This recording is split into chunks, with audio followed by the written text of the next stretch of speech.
I'm honored to be invited to this colloquium. We are both honored to be invited to speak about our maternity in Puvirnituq, which has started in 1986 because our own women of not just Puvirnituq, the 7 communities that our hospital serves in Puvirnituq, serves 7 communities, and Puvirnituq is the main center of the hospital services in Puvi. So our title is Learning to be a Midwife in Nunavik. Midwifery is an interest. This is one of the quotes from one of the students in Saluit. Midwifery is an interesting job. I wanted to see babies being born, and I wanted to help women stay in the community for birth and stay with their families. And she said that midwifery chose me. I would be very upset if I couldn't give birth in Saluit because I would not have anyone around to help me when I go into labor. I need a lot of help, and it comforts me. Nunavik students, I do it for the community, I do it for the women. It is wonderful having beautiful births, having them here, having the mothers have confidence in me, in us, the whole team. It's an ongoing learning. It's a very good job if you would like to be busy and being active.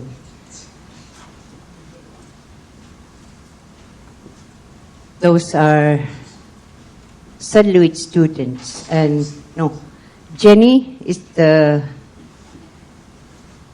one in the middle, and these are 2 Saluit women. Midwifery in Nunavik. Inulit sibiyup notak tata chiginga ilisang ningata aulat sininga started before the recognition of midwifery in Canada. Can you believe that? I'm always proud to say that. Midwives started in our community before the midwifery legislation. I'm always proud to say that. Because our women of the 7 communities, when we learned that in Puvirnituq there was going to be a hospital in Puvi, there were women counselors as usual, women, going through all the communities to ask what kind of childbirth services they wanted, and the majority came out that they wanted midwifery services. So midwifery started in 1986 because that's what our women wanted in our communities. And here we are today, 30-something odd years later. We're still working, despite government regulations. Okay. No, I'm okay. Student midwives learn in their own communities, and education is offered as part of the midwifery services. And our program is recognized by the Order to Sage-femme of Quebec for registration as a midwife. And we are supported by faculty for midwifery education programs at universities across the country. And student learns from midwives and interprofessional team. And this is the one in the middle is Mary, and that's her family and mother. And she just graduated, and this is how it looks like when she becomes a midwife. That's the family of Mary.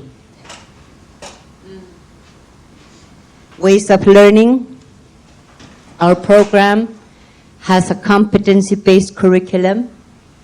It has learning through mentorship in practice. It has content consistent with Southern midwifery education programs. It's adapted for realities of practice in remote settings. It's adapted for expanded roles and scope of practice compared to Southern Canadian midwives, and has Inuit culture as the foundation of practice and education. Structure of the program. Clinical skills are signed off by mentors as observed, performed with assistance or competent. Structured models, workshops, and quizzes cover academic learning at 4 levels. And students keep a birth journal and birth evaluations. And student binders are reviewed regularly. Students do final oral, written, and hands-on exam for graduation. And students attend at least 40 primaries and 60 as baby midwife. Most attend over 100 births by graduation. Our Inuit knowledge and ways of learning. Learning is in Inuktitut whenever possible. When we see the pregnant women, when we do our pregnant visits, we don't need to speak English or French. We can speak our own language and speak to them in Inuktitut whenever possible. And learning starts with observation, being shown rather than being told. And learning is by doing, clinical care, and hands-on practice. And we use storytelling, oral teaching, and case reviews. And most mentors are Inuit midwives who pass on cultural knowledge about pregnancy, birth, and caring for babies. Students also learn from the community elders, and the program is flexible to students' family roles and participation in community and culture. This is one of the elder midwives from Inuk, showing how it used to be in childbirth. Expanded roles and scope of practice. Students learn the community health roles of midwives. They participate in and lead health education, health promotion, and harm reduction activities. Like we also have problems like most communities have with alcohol and drugs. So we're also fighting alcohol and telling each mother that alcohol is not safe during pregnancy, and we work against alcohol so much that sometimes we come across to the woman, but sometimes we do not come across to the woman. Some women tend to rely on alcohol even when they're pregnant, even with us telling them that it's not safe. We also have problems like most communities have with alcohol and substance use. Students and midwives work in close partnership with public health workers and teachers on sexual health, nutrition, addictions, fetal alcohol spectrum disorder. Student midwives are very active in community education through schools and community events. And students learn well women care like PAPS, STI screening, and contraception. Midwives dressed as condoms at the local school HIV Awareness Day.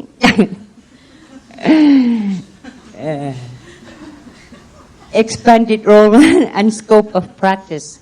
Students are educated to play an expanded role in emergency care. Like we do NRP, emergency skills workshop every 2 years. We do it every 2 years. And students must pass Nunavik emergency skills workshop and neonatal resuscitation before graduation. And students must show that they are able to lead care in emergencies and complex cases before graduation, and that they can work with the interprofessional team. For example, students learn to provide care prior to transfer in preterm labor, preeclampsia, postpartum hemorrhage, care of preterm babies. Nunavik Emergency Skills Workshop. This is an emergency skill workshop when I was still fat. That's me. And look at me today. I'm so small.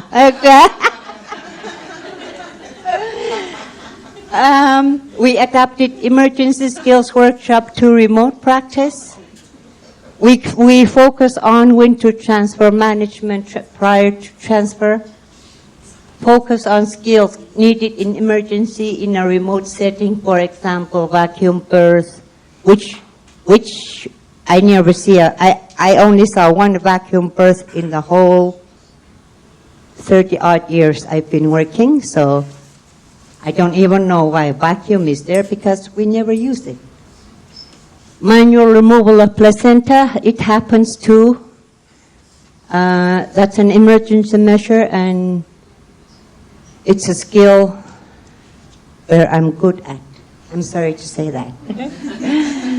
Because I can do, I have done it maybe about 5 times now that I had to go get the placenta from one of the women that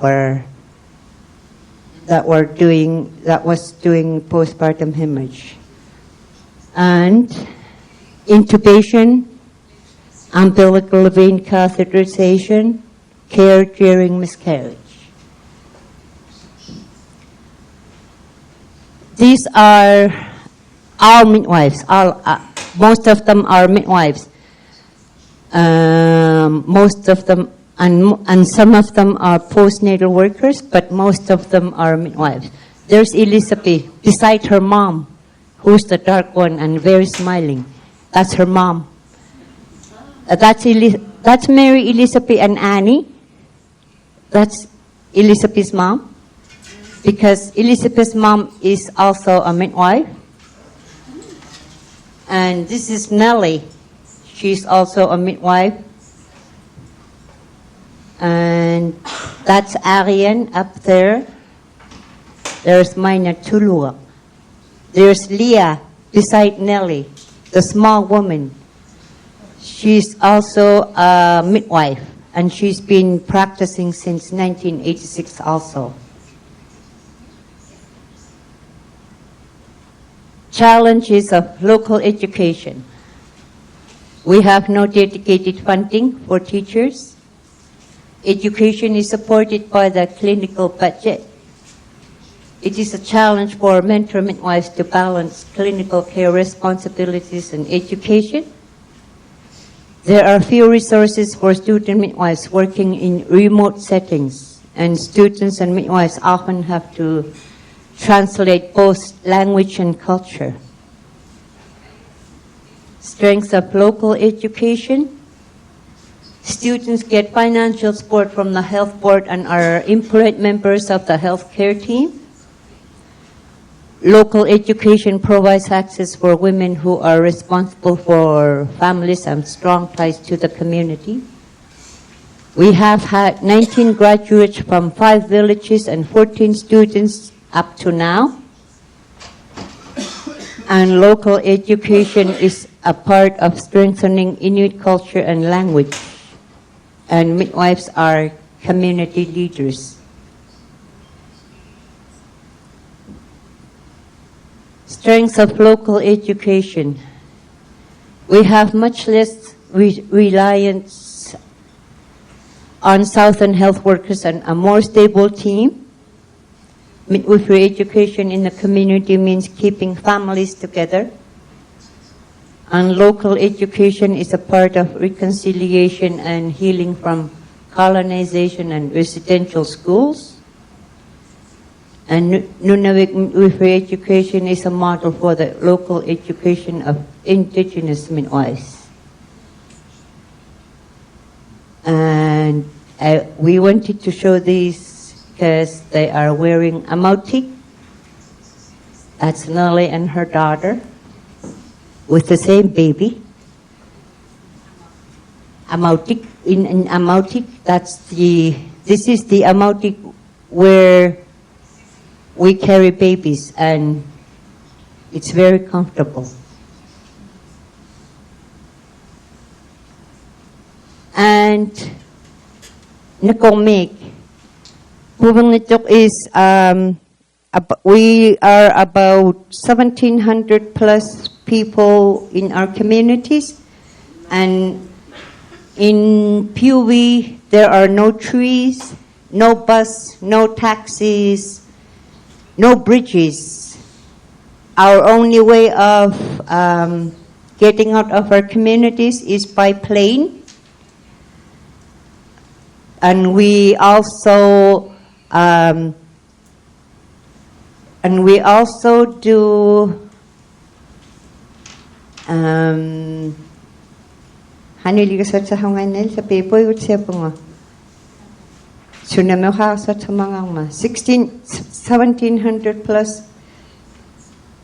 population, no trees, and our only way of transportation is by skidoo, cars, or Hondas, ATVs, and our only way to get out of Puvi is by plane. But we live like normal people do, and we live like we don't live in igloos either, and we don't live in tents. Only we can use tents only when we go camping. So, but we also live in government houses. I guess the other presentation I could have done, I didn't bring. So this is the only presentation I brought. And thank you. Nakourmik, are you available for some question? Because I think that some hands raised. Okay. Is it fine for you? Because we have 15 minutes before the break, so we could take the time. Est-ce qu'il y a des gens qui auraient des questions à poser? Alors, on a Brad. On va céder la parole. You want to put the translators? Hi, I can speak English. Okay. So you have... No, sure.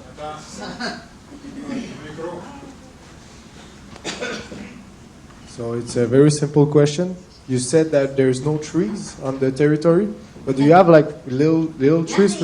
Nothing. Nothing. No fire. No wood fire. We live in the tundra. We also have bushes, but that's There's it. little plants or bushes. No, Nothing. bushes. Oh, that's hard. No, it's not hard. It's different, right? Yes. Okay. Moi, je veux savoir le programme. Wait, Okay. I don't speak English.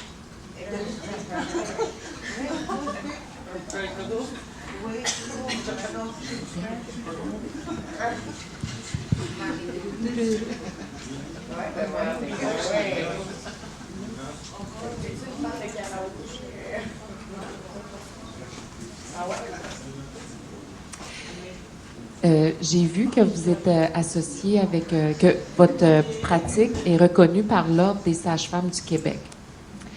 Et puis que quand cette semaine on a rencontré l'Université de Trois-Rivières, il parlait que vous aviez été reconnu. Mais est-ce que votre programme aussi d'apprentissage, je ne sais pas c'est sur combien d'années, 4 ans ou 5 ans, est-ce que n'importe qui peut aller Puvirnituq pour aller apprendre à devenir sage-femme puis être reconnue par l'Ordre des sages-femmes du Québec.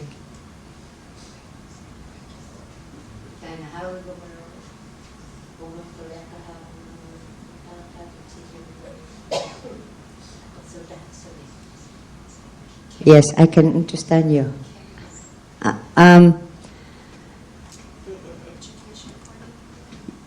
I think you need to talk to our education coordinator, Kimberly Morehouse, or talk to Brenda Ipo. They're both from Inuk Midwife. Because in our communities, there are 3 maternities. There's Saluit, Inuk Midwife, Saluit, Puvirnituq, and Inuk Midwife. Puvirnituq started first in 1986. Inuk Midwife started in 1991, and Saluit started in 2003, I believe. I guess the best person to talk to would be Brenda and Kimberly, our coordinator and education coordinator. Thank you. Est-ce que tu peux me partager, vous pouvez partager leur nom au complet, leurs coordonnées ou? Can you share the contact info? The contact, like the email or phone number? Yes. Okay, thank you. Thank you.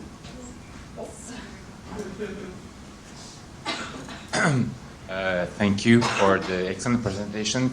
Congratulations. It's an amazing program, and I'm very proud to see that there are people can give birth in their community. And I would like to know, there's 3 sites, Puvirnituq, Saluit, and the third one was Inuk Midwife.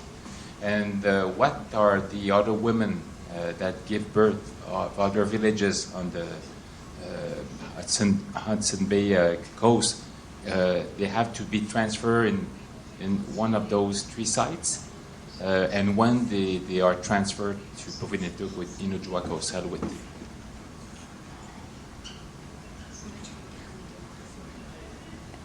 Most of the 7 communities that our hospital serves, which is Inuit, the people that come to our community are mainly Iwiyiwik, sometimes Saluit, Umiuyak, Kuchuarapik, and Akuliwik. Those are the 4 communities that come to our community to have their child in Puvirnituq, because the 4 communities still don't have midwifery services. And there's a reason why I'm wearing this T-shirt.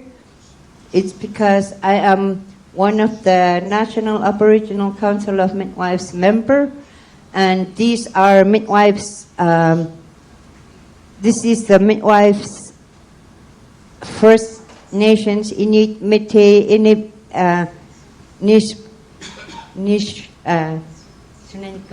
all the Aboriginal midwives of Canada. This is the body.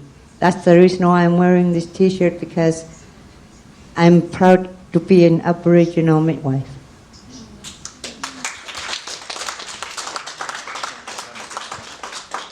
And when the women that are not from Puvirnituq, when they are sent to Puvirnituq, at what 36, 37 weeks. Okay, perfect. Yeah.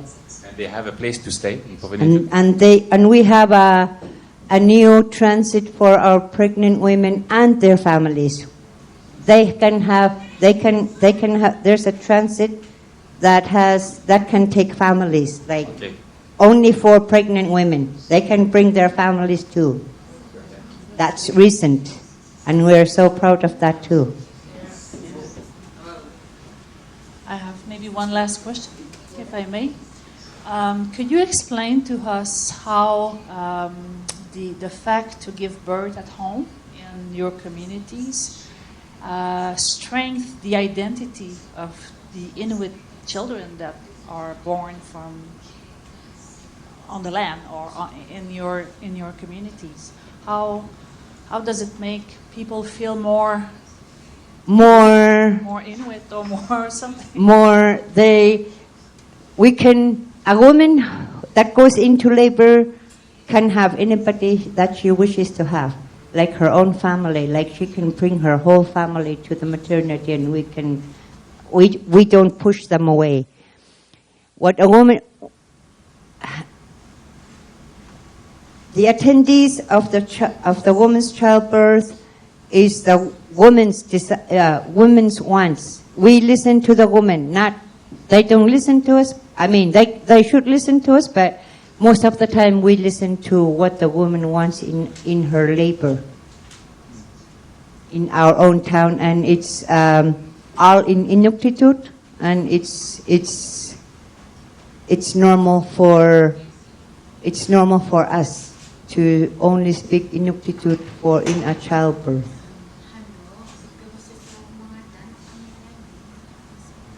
And they are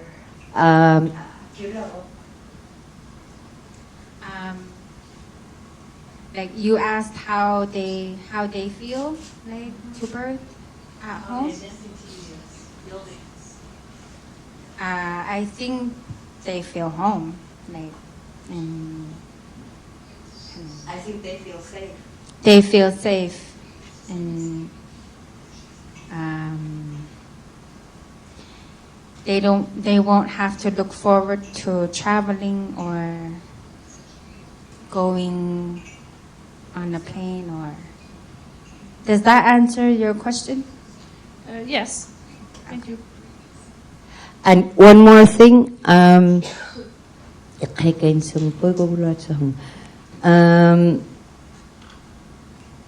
anyways, if ever you have questions, you can ask us while we're on our break. I guess that's it for now.